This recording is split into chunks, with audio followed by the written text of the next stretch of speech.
하나님 말씀 사도행전 7장 1절에서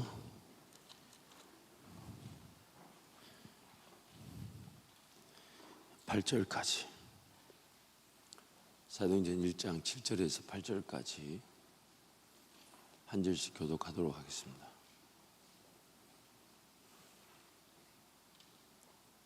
사도행전 7장 1절에서 8절. 제가 먼저 1절입니다. 대제사장이 이르되 이것이 사실이냐? 스데반이 이르되 여러분 부영들이여 들으소서. 우리 조상 아브라함이 하란에 있기 전 메소보다미아에 있을 때에 영광의 하나님이 그에게 보여 이르시되 내 고향과 친척을 떠나 내가 네게 보일 땅으로 가라 하시니, 아브라함이 갈대아 사람의 땅을 떠나 하란에 거하다가 그의 아버지가 죽음에 하나님이 그를 거기서 너희 지금 사는 이 땅으로 옮기셨느니라. 그러나 여기서 발붙일 만한 땅도 유업으로 주지 아니하시고 다만 이 땅은 아직 자식도 없는 그와 그의 후손에게 소유로 주신다고 약속하셨으며, 하나님이 또 이같이 말씀하시되 그 후손이 다른 땅에서 나그네가 되리니 그 땅 사람들이 종으로 삼아 400년 동안을 괴롭게 하리라 하시고, 7절 8절 함께 갑니다. 또 이르시되 종 삼는 나라를 내가 심판하리니 그 후에 그들이 나와서 이곳에서 나를 섬기리라 하시고, 할례와 언약을 아브라함에게 주셨더니 그가 이삭을 낳아 여드름 만에 할례를 행하고 이삭이 야곱이 우리 조상 낳으니라. 아멘. 지난주에 우리가 말씀을 살펴봤던 내용의 실질적인 스토리, 즉 아무것도 일한 것이 없이 하나님께로부터 죄사함을 받고 하나님의 자녀가 된 자들의 복. 그래서 아브라함의 그런 영적 형편을 세 가지로 소개했어요. 일할 수 있는 게 없었고, 바라고 기대할 수 있는 게 없었고, 또한 아내의 그 자식을 낳지 못하는 기능처럼 죽은 자처럼 되었지만 하나님께서 그 가운데서 아브라함을 기어이 하나님의 자녀로 빚어 가셨다라는 겁니다. 그래서 하나님께서 아브라함에게 없는 믿음을 선물로 주셔가지고 그 믿음이 아브라함에게 역사했더니 아브라함이 그 믿음을 고백할 줄 아는 사람이 되었다라고 성경이 말하는 거예요. 그래서 지난주에 우리가 말씀을 살펴보았던 아브라함에게 선물로 믿음을 주셔서 그 믿음이 역사하여 열매를 맺은 것처럼 아브라함이 하나님의 자녀로 살아가게 된 그 성장의 과정을 우리가 한번 오늘 전체 내용을 한번 간략하게 살펴보려고 합니다. 여러분, 이 사도행전 7장 말씀을 손가락으로 하나 좀 끼워 놓으시고, 손가락이 10개인 이유는 말씀을 10군데 볼 수 있도록 한 거예요. 웃자고 했는데 별로 안 웃긴 것 같아. 창세기 11장 27절부터 32절까지 한번 같이 갑니다.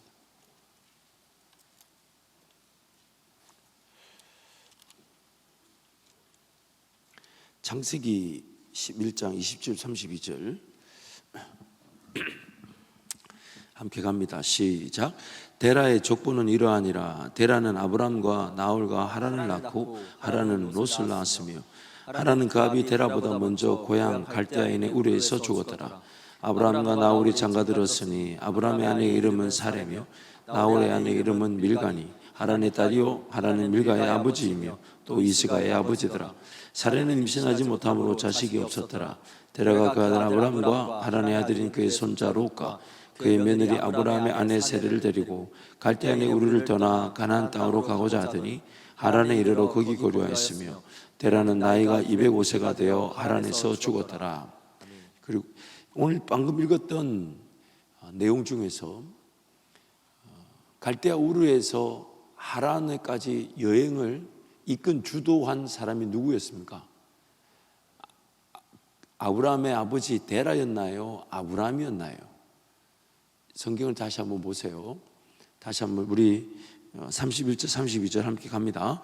데라가 그 아들 아브라함과 하란의 아들인 그의 손자 롯과 그의 며느리 아브라함의 아내 사레를 데리고 갈대아인의 우르를 떠나 가나안 땅으로 가고자 하더니 하란에 이르러 거기 거류하였으며 데라는 나이가 205세가 되어 하란에서 죽었더라. 지금 이 갈대아인의 우르라는 데는 지금 지도를 보면 이렇게 됩니다. 지중해가 있고 이제 여기가 이제 이거 너무 크게 그렸네. 이렇게 지중해가 있고 여기가 이제 그 갈릴리 바다고 쭉 내려오면 이제 이렇게 사이가 있는, 그리고 이제 하나는 이 이스라엘 북쪽으로 약 한 500에서 600km 정도 떨어졌다고 해요. 그리고 이제 이 유브라데스하고 강이 흐르는 곳에 지금의 이제 이란 정도 되겠죠. 여기 한 강 끝에 영어로 우르라고 그러죠. 우루. 그래서 이거를 갈대아라고도 하고 다른 말로 메소포타미아라고도 합니다. 여러분 3대 문명 중에 하나가 메소포타미아죠. 메소포타미아가 중동의 그 강 두 줄기 그 문명을 메소포타미아 문명이라 그래요. 그래서 이 우르에서부터 이 하란까지의 여정이 약 한 1600에서 1700km로 계산합니다. 당시 무슨 치안이나 이런 보안이 없는 상태에서 이 길을 이제 아브라함의 가족들이 떠난 거죠. 성경이 지금 강조하는 바가 있어요. 이 창세기 11장과 창세기 12장 5절까지, 창세기 11장 27절부터 12장 5절까지 이 기사와 지금 우리가 방금 읽었던 사도행전 7장 1절에서 8절 기사가 아브라함의 이야기를 강조하는 부분에서 우리에게 무엇을 가르쳐 주고 싶은지를 얘기합니다. 그래서 힌트를 줘요. 방금 읽었던 내용대로 갈대아 우르에서 떠나가지고 갈대아 우르에서 떠나서 여기 가나안 땅, 약속의 이 가나안 땅으로 아버지 데라가 분명히 여행의 주도권을 쥐고 가고 싶었지만 데라는 가나안 땅에 가지 못하고 하란에서 인생을 마쳤다는 거예요. 그러면서 이 아브라함이 하란에 머물고 있는데 이 가나안 땅으로 데리고 들어가시기 위해 오늘 본문 말씀 보면 창세기 12장 5절에서는 이 영어 성경에 보면 나와요. 마침내 나라는 단어가 나오고, 그 다음에 사도행전 7장 7절에서 8절 말씀 보면 하나님께서 아브라함을 거기로 옮겼다라는 표현을 써요. 옮겼다는 말은 이걸 들어가지고 이쪽으로 옮겼다는 얘기인데, 그럼 이 지우개가 한 일이 없다는 거예요. 무엇보다 결정적인 게 있습니다. 여러분 우리 사도행전 7장 1절에서 7절 말씀을 자세히 보면 영광의 하나님이 어디에서 아브라함에게 나타나셨는가 하는 겁니다. 그럼 다시 한 번 더 사도행전 7장 말씀 가보세요. 사도행전 7장 말씀을 가보시면 7장 2절 말씀을 같이 한번 읽을까요? 7장 2절 시작. 스데반이 이르되 여러분 부형들이여 들으소서. 우리 조상 아브라함이 하란에 있기 전 메소포타미아에 있을 때 영광의 하나님이 그에게 나타나. 분명히 하나님께서 어디에서 아브라함에게 나타나셨다고요? 가나안이었어요? 하란이었어요? 우르였어요? 아니 2절 읽었잖아. 지금 왜 이래? 나오잖아요. 지금 어디에 있을 때? 메소포타미아에 있을 때 여기서 영광의 하나님이 첫 번째 음성을 주셨어. 너는 친척 아비 집을 떠나서 내가 네게 지시할 땅으로 가라 그랬는데, 그러면 창세기 11장에서 여행의 주도권은 누가 져야 됩니까? 갈 때 아브라함의 아버지 데라가 져야 돼요? 아브라함이 지고 있었어야 돼요? 누가? 아브라함이 지고 있었어야 돼요. 근데 성경은 아브라함이 그 여행의 주도권을 쥐고 있지 않았대요. 더군다나 아브라함은 가나안 땅에 자기가 자기 스스로 갈 만한 능력이 없었던 모양이에요. 옮겼다라는 말을 쓰고 마침내라는 단어를 써요. 마침내 그가 가나안 땅에 가게 되었더라, 이런 말을 써요. 성경이 지금 하고 싶은 얘기가 뭐냐면 사도행전 7장 1절에서 첫 번째 음성은 갈대아 우르에 있을 때, 두 번째 음성은 창세기 12장 1절에서 하란에 있을 때 두 번째 음성. 그리고 이 음성이 나타났지만 여전히 아브라함은 하란에서 가나안으로 갈 만한 마음이나 능력이 없었어요. 그래서 하나님께서 하란에 있는 아브라함을 가나안으로 옮기셨다고 말합니다. 옮기셨다고. 여기서 아브라함 얘기가 우리에게 중요한 게 있습니다. 그게 뭐냐면 굉장히 중요한 얘기죠. 우리가 신앙의 여정을 이렇게 쭉 살아간다고 볼 때 어떤 사건 사고가 시간 안에 이제 일어나죠. 일어날 때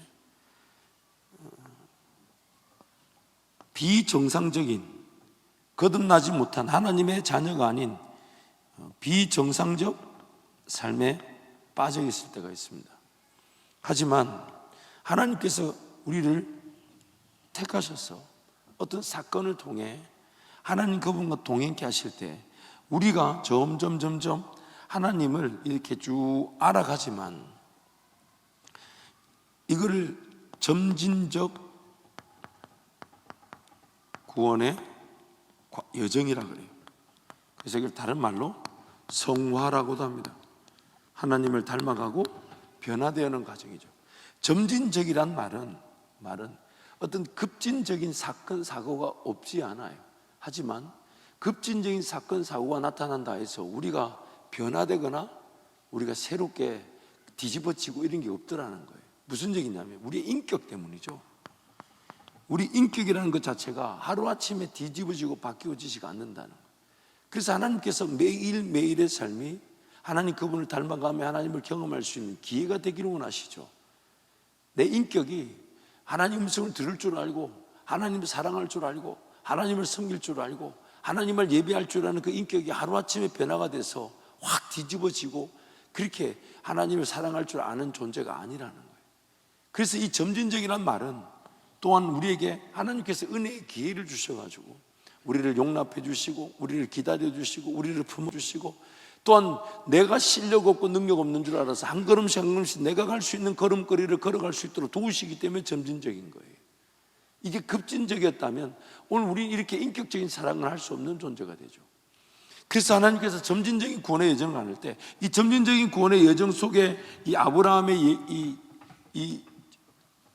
이 점진적인 내용을 보면 사건이 생겼다 내려갔다 올라갔다 내려갔다 올라갔다 내려갔다는 이 과정이 이 안에 포함되어 있는 처음에 어렸을 때는 교회 와라 교회 와라 그 좀 친하게 되면 이제 얘기하죠. 지옥 간다 교회 와라 지옥 간다 교회 와라 이러면서 설득하고 그 또 장결자가 되었다가 또 가서 꼬시고 설득하고 사랑하고 그래서 또 달래가지고 교회 오면 또 어느 날 또 보면 또 떨어져 나가 있고 그것도 다가가서 또 달래고 설득하고 그러고 있는데 이제 어느 정도 좀 성장했다 싶은데 또 세상 물질 돈 이런 데 미혹돼 가지고 그거 어떻게든 벌어가지고 잘 살아보겠노라 또 그거 벌어가지고 하나님의 일을 하겠노라 쓸데없는 소리 하는 걸 또 그러지 말고 돌아와라 그러지 말고 돌아와라 근데 또 돌아왔는데 어느 날 또 뭐 교회 안에 약간의 뭐 불편함이 있고 어려움이 있으니까 또 탁 돌아서가지고 나 그 인간 때문에 교회 안 가고 또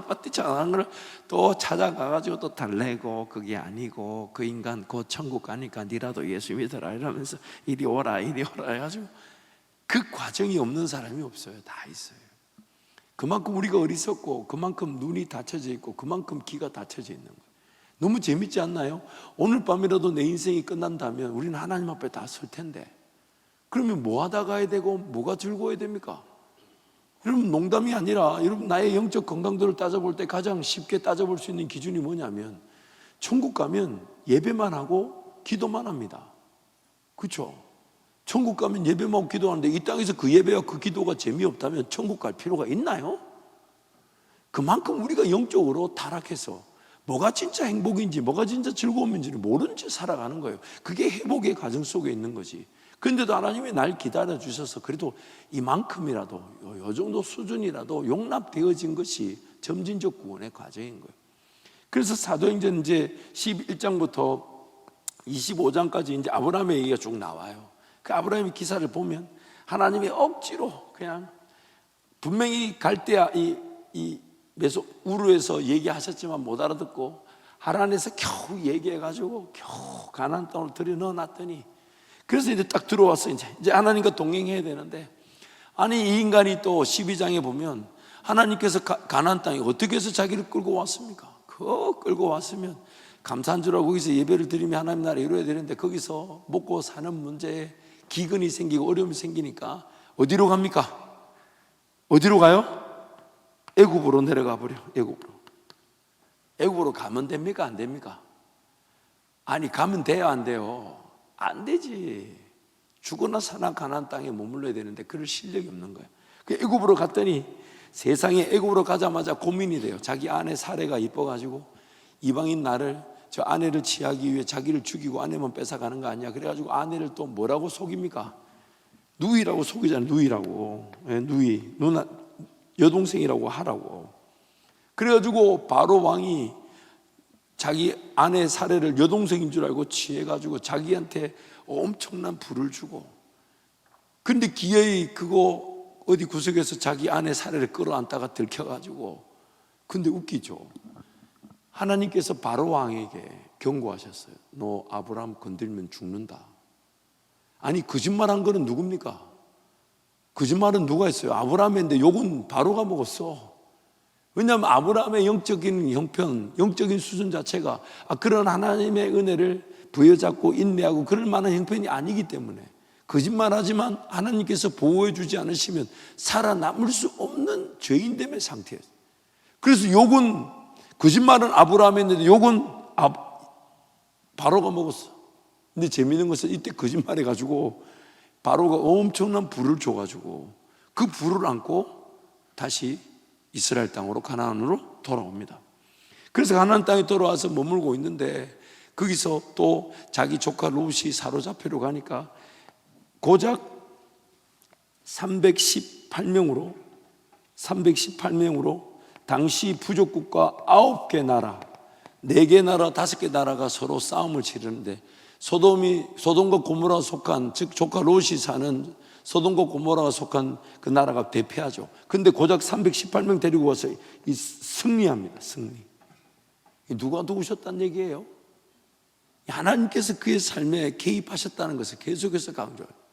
그러면서 이제 하나님과 함께 동행하면서 마침내 15장에 이르러가지고, 15장에 이르러서 하나님께서 세 번째 음성을 주십니다. 이 음성은 우르에 있을 때나 하란에 있을 때나 15장에 이 음성이 나타날 때 음성이 다르지 않았어요. 똑같은 내용이었어요. 내가 너로 큰 민족을 이루게 할 것이다. 내가 너와 함께 할 것이다. 너는 나의 백성이다. 나는 너의 하나님이 될 것이다. 다른 얘기 아니. 그러면서 이제 아브라함을 데리고 와서 우리 로마서 4장에서 읽었던 대로 하나님께서 하늘의 별을 보여주시면서, 아브라함아, 내가 저 하늘의 별과 같이 너를 통하여 민족을 이루겠다. 지금 아브라함과 사라의 나이는 당시 약 80세. 경수가 끊어진, 여성으로서는 임신할 수 없는 그 상태인데, 하나님은 아브라함을 통해 저 하늘의 별과 같이 내가 조상을 이루어 주겠다. 근데 15장에서 처음으로 이 음성에 아브라함이 처음으로 반응합니다. 뭐라고 반응하냐면, 하나님, 제가 그것을 무엇으로 알겠습니까? 이렇게 반응합니다. 이 반응이 왜 중요하냐면, 우르에 있을 때 음성이 벌써 한 번 있었잖아요. 그렇죠? 음성이 있었는데 이 음성을 아브라함이 전혀 제대로 인식하지 못했다는 거예요. 하란에서도 음성이 있었지만 전혀 그 음성에 반응할 줄을 몰랐어요. 그런데 15장에 와서 음성이 나타나니까 아브라함이 첫 번째로 반응을 한 거예요.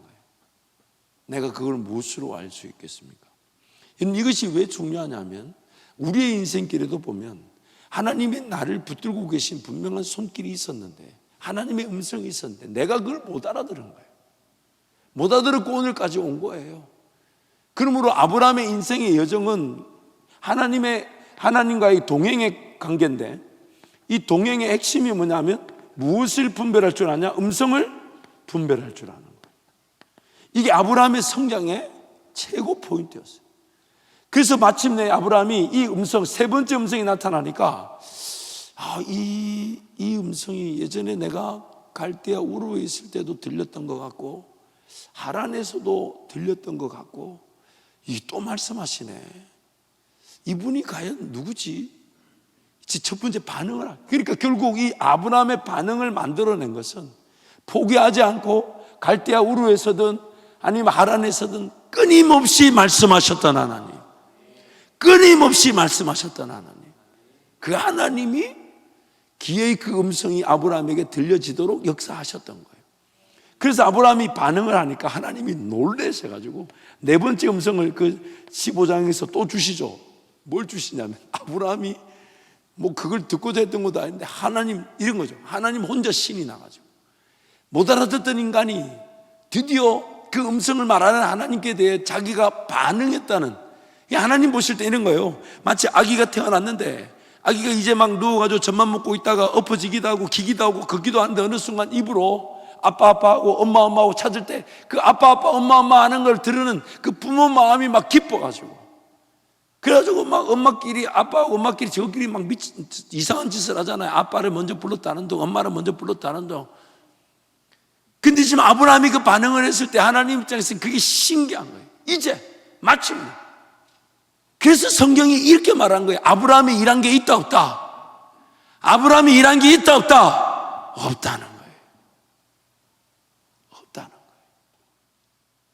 그래서 아브라함이 내가 그 하늘의 별과 같은 자손들이 생길 걸 어떻게 알 수 있습니까? 라고 하나님께 물었더니 하나님께서 반드시 내가 너로 큰 민족을 이룰 텐데, 그러면서 앞으로 일어날 일, 즉 500년 이후의 역사까지 다 가르쳐 주셔. 500년 이후 역사까지 가르쳐 주시는데 그거죠. 너의 자손이 일어나 애굽에서 민족이 될 것이나 거기서 450년을 종살이하고 그리고 다시 이 땅으로 돌아오게 될 것이다. 하나님의 마음인 거예요. 그 음성에 관심이 없고 들을 줄 몰랐던 아브라함이 이제 그 음성을 듣고 하나님께 그 음성에 반응했을 때 하나님은 어떻게 해서든지 더 알려주고 싶으신데, 그 알려주고 싶으신 내용이 아브라함 너에게 약속한 대로 반드시 일어나는데 그것이 이러한 역사를 통해 400여 년의 그런 종살이 이후에 그들이 이 땅으로 돌아오겠다는 그 하나님의 계획을 다 알려주시고, 그리고 이 음성에 하나님이 무엇을 같이 하시냐면 소위 말하는 햇불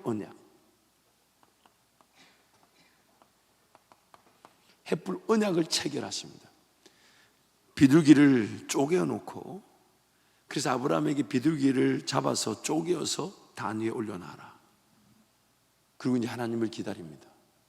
아브라함이 한 거라고는 그 비둘기 위로 쪼개놓은 고기 사이로 뭐 다른 이 야생 새들이 날라오는 거, 솔개 같은 거를 쫓아내고 기다렸는데 밤에 하나님께서 나타나셔서 쪼갠 고기 사이로 햇불이 지나가면서 이렇게 얘기하세요. 내가 너에게 약속한 대로 그 일을 반드시 이룰 것인데 그 일을 말하고서 지키지 않는 자는 이 쪼갠 고기들처럼 그렇게 심판을 당하게 될 것이다. 하나님께서 아브라함에게 자기 자신을 걸어버리셨어요.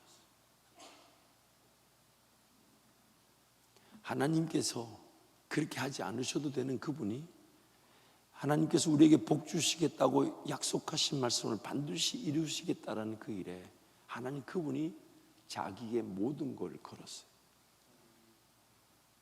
내가 반드시 이 일을 이룰 것인데 이 일을 이루지 못한다면 이 쪼갠 고기처럼 반드시 그 심판의 언약의 대상자가 심판을 당하게 될 것이다. 그렇게 하지 않으셔도 되는 분이 저와 여러분 때문에 그 언약을 체결하신 거예요. 여러분, 언약이라는 게 영어로 카버넌트입니다. 카버넌트. 이걸 다른 말로 계약이라고도 하죠. 계약이라는 게 뭐냐면, 예를 들어서 집 한 채를 사고 팔 때 셀러가 있고 바이어가 있죠. 파는 사람이, 매도자가 있고 매수자가 있죠. 그러면 매도와 매수자가 함께 모여서 이 집이라는 걸 놓고 팔려는 사람과 살려는 사람이 서로 거래를 하죠. 그리고 그 거래가 성사가 되면 서로 계약을 맺습니다. 그때 그 계약이 바로 언약 관계인데, 매도와 얘는 매수가 있다면 둘 다 어떤 권리를 가지냐, 그 물품을 팔고 그 물품을 살 때 각자가 100%의 지분을 가지게 됩니다. 그리고 그것을 주고받게 되는 거죠. 근데 하나님께서 우리와 함께, 나와 함께 이 언약의 관계를 체결하세요. 근데 놀라운 거는 하나님께 100%의 분명한 권리가 있지만 우리는 하나도 없다는 거예요. 내 인생이 마땅히 하나님의 창조를, 지음을 받아 하나님 그분께 마땅히 삶을 들어도 시원찮을 판에 죄로 말미암아 타락하여 하나님 그분의 음성을 들을 줄 모르고 따를 줄 모르고 순종할 줄 모르는 나를 하나님 끝까지 기다리시고 아무 일한 것이 없다는 얘기는 내가 할 수 있는 일이 없다는 거예요. 내가 나를 구원하지 못하니까. 내가 내 길을 열고 내 눈을 열고 내 마음을 열어 들리지 않았던 하나님 음성 듣고 보이지 않았던 하나님 나라 보고 깨닫지 못한 하나님 나라를 깨닫는 그런 능력이 나한테 하나도 없으니까. 그런데 하나님 날 포기하지 않고 끝까지 기다리셨다가 내가 당해야 될 심판까지도 하나님이 대신 당해 주심으로 나를 자기 것으로 값으로 사버리셨어요. 그리고 값으로 산 나를, 그 인격으로 따지면 아무 가치가 없는 나를 하나님 그분의 약속에 걸맞는 자로 빚어가시면서 마침내는 하나님 그분의 언약의 약속에 나도 내 인생을 걸어 이 일을 이룰 테니까 너도 이 일에 너의 인생을 걸어줄 수 있겠냐. 하나님께서 우리에게 약속하신 내용을 하나님 그분이 나를 위해 이루시겠다 하시면서 내가 너에게 약속한 그 내용에 하나님 그분도 자기의 모든 걸 걸어 그 일을 이루어 줄 테니 너도 너의 그 모든 걸 걸어 그 약속의 일에 함께 할 수 있겠느냐. 이게 언약입니다. 계약의 당사자가 될 수 없는 나를 계약의 당사자로 여겨주시고 하나님만이 하실 수 있는 일을 나에게 이루시면서 내가 이 일에 나의 모든 걸 걸어 이 일을 이루어 갈 테니 너도 이 일에 너의 모든 걸 걸어줄 수 있겠냐. 하나님 그분부터 자기의 모든 걸 걸었어요. 그래서 그 거셨던 일의 대가가 바로 하나님 그분께 가진 거라고는 이 만물 이런 거야 언제든지 말로 치울 수 있기 때문에 하나님께는 이 자연 만물이 사실 가치가 없어요. 우리가 하나님 만날 수 있는 무대 정도로 만들어 놓으신 거지. 하나님 그분께 유일한 가치는 하나밖에 없었어요. 외아들이신 예수 그리스도. 그분을 우리를 위해 죽음의 자리에 내어줘서 우리가 당해야 될 심판을 당하게 하시고 그리고 그분 때문에 우리를 언약의 대상자로 빚어내신 겁니다. 신앙의 성장 과정 속에 아브라함과 같은 신앙의 예정이 없는 사람은 없어요. 처음부터 하나님 음성이 잘 들리는 사람 없고 처음부터 안 보이던 하나님 나라가 무조건 보이고 이러지 않습니다. 그런데 하나님이 그런 나를 포기하지 않으셨어요. 기다려주시고 또 참아주시고 인내하셔서 내가 오늘까지 왔어요. 여전히 하나님 음성 잘 몰라요. 여전히 하나님 음성 듣고자 하는 마음도 잘 없어요. 참 그런데도 인생이라는 게 안 살면 안 되니까 그렇게 살려고 몸부림쳤어요. 오늘이라도 삶이 끝나면 하나님 만난다 알면서도 그 하나님에 대한 궁금함보다는 세상살이에 대한 긴급함으로 더 허덕거렸어요. 그러면서 또 즐길 거 뭐 오락, 유행, 문화 이런 데 희덕거리면서 그 인생을 그냥 안 살아내면 안 되니까. 근데도 하나님이 내가 너를 사랑한다. 내가 너와 함께한다. 내가 너를 떠나지 않는다. 그러시면서 오늘까지 끌고 온 거예요.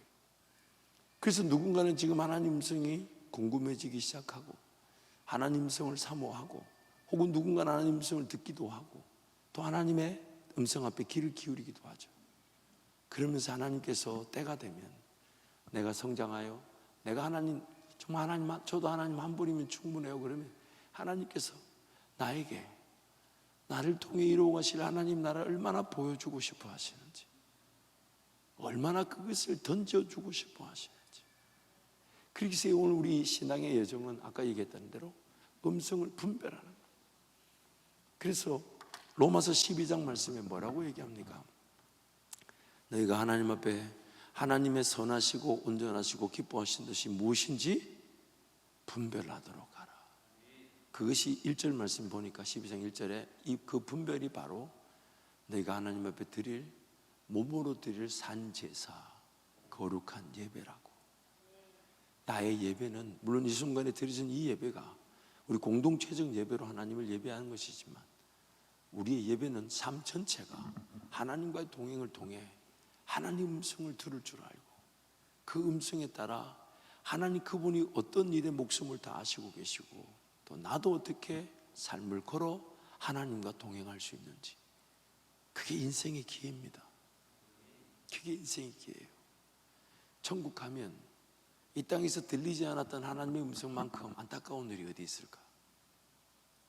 천국 가면 이 땅에 보지 못했던 하나님 나라 기회, 그거 놓치며 산 것만큼 안타까움이 어디 있을까? 참 너무 신기하잖아요. 하나님께서 다 만들어 놓으셨다는데 그 세상에서 하나님 그분을 느끼기보다는 세상을 잘 살아야 된다는 거 허덕거리며 사는 게 너무, 여러분 너무 좀 우리 존재 자체가 너무 신기하지 않나요? 너무 안타깝지 않나? 아니 나만 안타깝나? 왜 대답을 안 해? 집사님 들어올 때 대답하지 말라 그랬어요? 여러분 나의 영적 형편을 봐야죠. 언제 인생이 끝날지 모르잖아요. 하나님 앞에 갈 텐데 하나님 안 궁금하고, 심지어 이 땅의 삶을 살면서 하나님이 만드신 세상이라는 줄 알면서 그 세상에서 뭘 가지려고 하고 뭘 얻으려고 하고 영원히 살 것처럼 착각하는 자기 자신이 여러분 신기하지 않나요? 이상해도 보통 이상한 게 아니에요. 그런데도 하나님이 끝까지 나를 품어주셨어요. 아멘. 나의 인격의 변화의 계기가 되고 나의 성장의 시기가 되고 성숙해져 갈 수 있도록. 그러면서 점점점 뭐가 들리기 시작하냐? 하나님 음성이 들리기 시작하는데, 그 음성이 들리기 시작하다가 마침내, 물론 그 가운데 여러분 이미 우리가 잘 아는 대로 음성이 들렸지만 또 이삭을 주신다고 하셨는데 못 기다려가지고 뭘 낳았어요? 이스마엘을 또 낳고. 아유, 이러면 돼요 안 돼요? 돼 안 돼? 안 되지. 이삭을 낳았을 때가 87세였대요. 그리고 성경이 약 한 12년 침묵하는 침묵. 아브라함과 특별한 기록이 나타나지 않아요. 그런데 하나님 또 포기하지 않으시고 나타나셔서 아브라함에게 말씀하시기를 100세에 낳은 이삭을 번제로 바쳐라.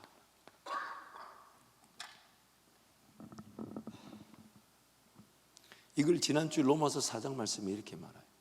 예수께서 우리를 위하여 내어줌이 된 것처럼 우리도 내어줌이 되느니라. 내 죽음의 자리로 나를 부르시는 거예요. 한번 생각해 보세요. 아브라함 혼자 하나님 앞에서 죽었다, 어떤 사건을 만나는 게 하나님께 영광이 될까요? 100세의 기적처럼 난 아들을 하나님 앞에 내어드리는 일로 아브라함과 이삭 둘 다 죽음을 경험하는 게 나을까요? 하나님의 신묘막측한 은혜죠.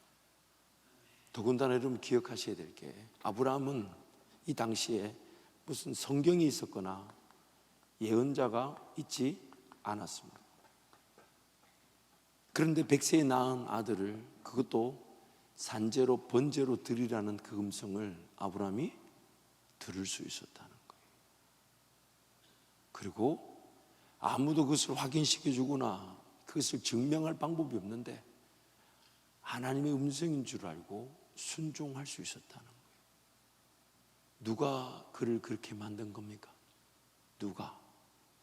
아브라함은 아무 한 것이 없고 하나님 홀로 그 일을 만들어내셨다는 거예요.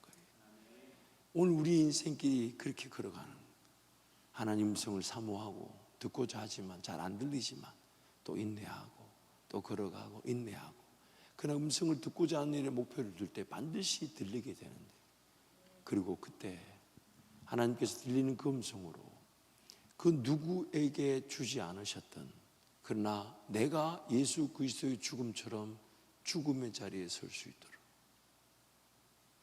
내가 예수 그리스도의 죽음에 참여하듯 죽음의 자리에 설 수 있도록 나에게 음성을 주시고, 그 음성을 주시는 순간 아브라함처럼 순종하게 하셨다가, 그래서 딱 순종이 이게 22장이거든요.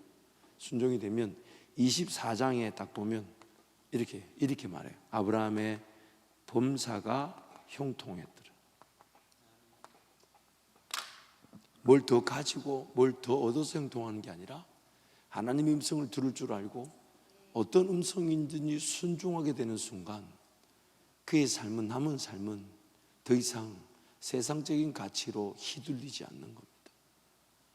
하나님의 음성을 듣고 백세에 낳은 자식을 하나님 앞에 드릴 줄 아는 순종이 기의 그 남은 삶이 하나님 한 분이면 충분한 형통의 길을 걸어가게 되는 것이, 이게 바로 우리 구원의 여정입니다. 아무것도 아브라함은 할 수 있는 게 없었어요.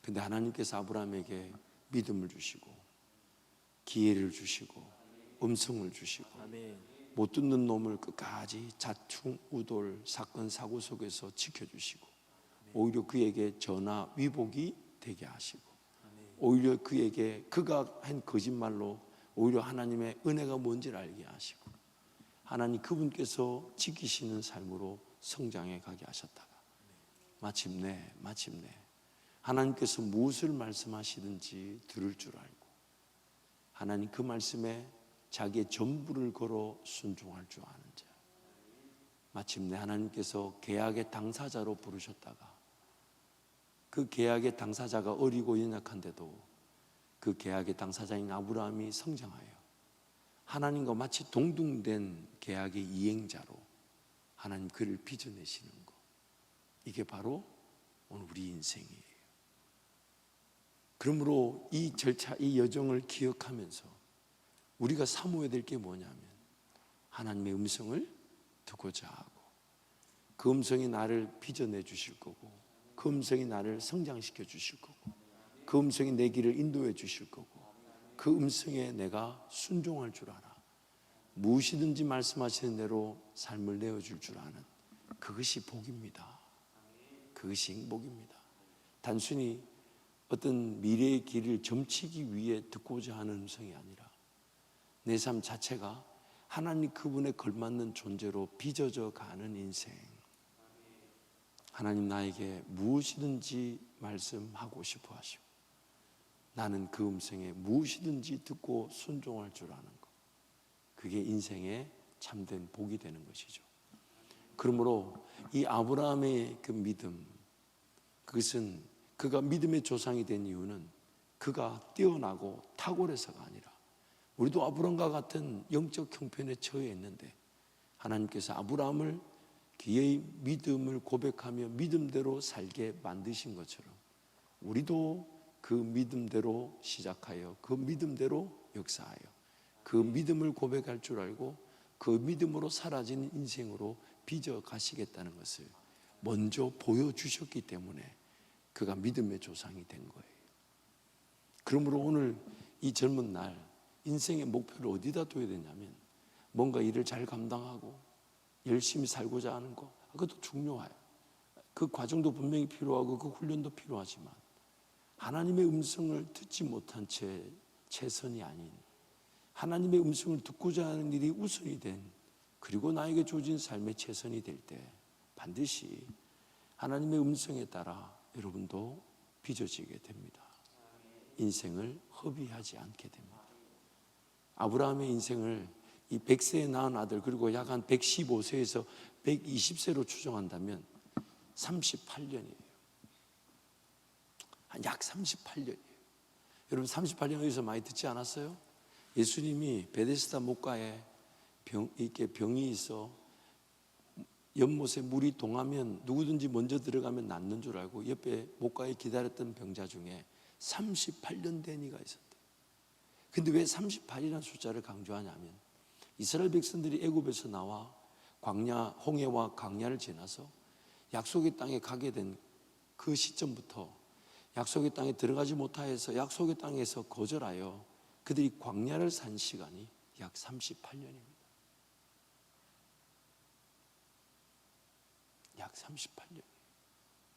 물론 이스라엘 백성들과 오늘 우리의 차이점은 그들은 더 이상의 기회가 없어 38년의 광야 생활에 그들의 인생이 끝나버렸지만 우리는 예수님 때문에 죄의 대가인 그 심판으로서 광야 인생길을 걸어가지 않습니다. 누구든지 예수 그리스도 의지하여 하나님께 나아가면 그 순간부터 다시 가나안 땅에 기회가 주어지는 것이 바로 신약의 성도들의 특권인 거죠. 그러기에 내 인생이 허비되고 낭비될 수 있다는 것이 두려움이 되어야 돼요. 전도서 12장 말씀을 보면 청년의 때에 창조주 하나님을 기억하라. 더 이상 눈이 어두워져서 책을 못 읽고 귀가 어두워져서 음성을 못 듣는 날 때가 오기 전에 너는 창조주 하나님을 기억하라. 근데 그 12장 1절 말씀 앞에 11장에 뭐라고 나왔냐면 네가 젊은 날 할 수 있는 일, 하고 싶은 일 최선을 다해라. 단 너가 무엇을 했든지 간에 그 일의 책임은 너가 져라. 너가 져라. 그러면서 12장 1절에 청년의 때에 더 이상 날이 어두워서 인생이 눈이 안 좋아 성경책이 안 읽힌다, 귀가 먹어가지고 설교가 잘 안 들린다, 해가 지고 달이 어둡기 전에 너는 창조주 하나님을 기억하라. 그분을 명심하라.